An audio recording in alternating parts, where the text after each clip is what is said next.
વીરમ ડાભીને જય માતાજી। હાલો જય કિસાન।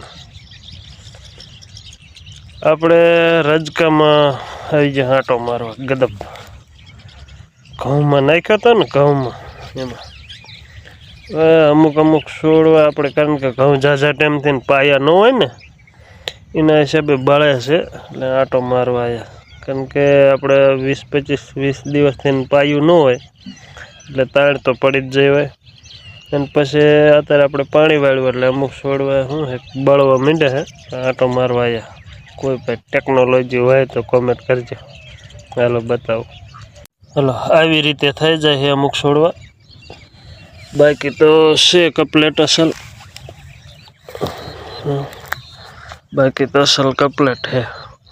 આ ઓલામ બેગ થોડોક વધારે તાણ પડી જાય કારણ કે વહેલું પાણી મેલ્યું હતું ને એના હિસાબે બતાવું આગળ જઈને। આ હરિયાળા ને એ મિત્રો ઘઉંના જ છે। આમાં ડેલી સર્વિસ આ રજકો હતો ને એટલે અહીંથી પાણી અહીં કાયમ આવી જતું હતું। આમાં ઘઉં ઊભા જ તો આવી જતું હતું એટલે આ રજકો આવો છે। જો આ કટીએ તાણ ન પડી એટલે આ આપણે ઘઉંમાં જ છે અને બીજો ઘઉંમાં જ છે પણ એમાં કેટલો ફેર છે એમ કારણ કે બધામાં બિયારણ સરખું જ જેલું છે કે આઘું પાછું નથી થયેલું બરાબર તો એટલો ફેર છે। હાલો બીજો આગળ બતાવું। એટલે હરિયેથી આ ઢળિયા આટલો કેટલો ફેર પડી જશે આમાં નથી જો છે પણ ઓછો છે।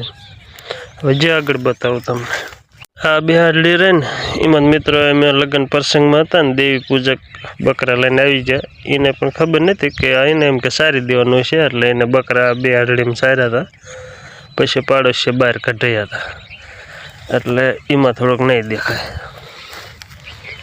હજી તો ખેડૂત મિત્રો પારો દેખાવામાં આવે છે પણ પછી કપલેટ થઈ જશે જો આવે છે ને પછી અસલ કપલેટ થઈ જશે આખી વાડીમાં છે ને રજકો જ થઈ જશે।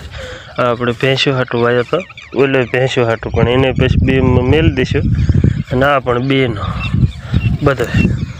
હાલો રજકાનું બિયારણ કરતા હોય ને કોમેન્ટ કરજો કયું દવાનું કે આ તે ઉપયોગ કરવાનો એટલે આપણે જરૂર એનો છે ને ઉપયોગ કરશું।